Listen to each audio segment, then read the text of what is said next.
উম্মতদেরকে বলবেন তারাও যেন আমল করে। আর তারা যদি আমল করতে পারে আমার আল্লাহ পাক রব্বুল আলামিন দুনিয়ার জমিনে তাদেরকে শান্তিতে রাখবে, মৃত্যুর পরেও আমার আল্লাহ পাক রব্বুল আলামিন শান্তিতে রাখবে। বলেন সুবহানাল্লাহ। এই কোরআনুল কারীমের ভাষায় বিশ্বনবী জানিয়ে দিলেন, ইয়া আইয়ুহাল্লাযীনা আমানু দুখুলু ফিস-সিলমি কাফা ওয়া লা তাত্তাবিউ খুতুওয়াতিশ শাইতান ইন্নাহু লাকুম আদুউম মুবিন। ইয়া আইয়ুহাল্লাযীনা আমানু, যারা ঈমান এনেছো ঈমানদারগণ, খুলু ফিস-সিলমি কাফা, তোমরা পরিপূর্ণভাবে ইসলামের ভিতরে প্রবেশ করো। ওয়া লা তাত্তাবিউ খুতুওয়াতিশ শাইতান ইন্নাহু লাকুম আদুউম মুবিন। তোমরা জেনে নাও দুনিয়ার জমিনে তোমাদের প্রকাশ্য শত্রু যারা তারা তো তাদের সাথে তোমরা সম্পর্ক করবা না।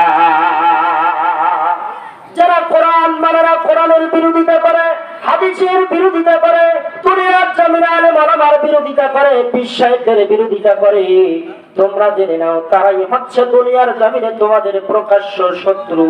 আর তাদেরকে তোমরা চিনে নাও, তাদের সাথে সম্পর্ক তৈরি করিও না। সুবহানাল্লাহ বলেন।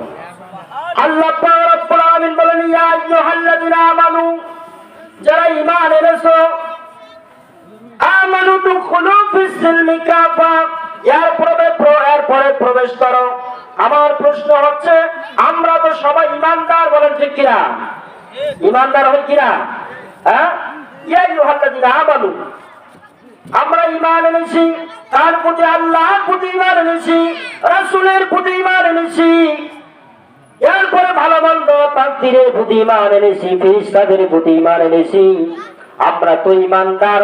ঈমানদার হওয়ার পরেও আমার আল্লাহ পাক রব্বুল আলামিন কেন বললেন আমানু দুখুলু ফিস-সিলমি কাফা, তোমরা পরিপূর্ণভাবে ইসলামের মধ্যে প্রবেশ করো। তার মানে হচ্ছে এখান থেকে বোঝা যাচ্ছে আমরা ঈমান এনেছি ঠিকই, কিন্তু পরিপূর্ণ ঈমান আনতে পারি না। এজন্য আমার আল্লাহ বলেছে তোমরা পরিপূর্ণভাবে ঈমান আনো, তোমরা প্রবেশ করো। আর প্রবেশ যদি করতে পারো তোমাদের জন্য আমার আল্লাহ জান্নাতের ব্যবস্থা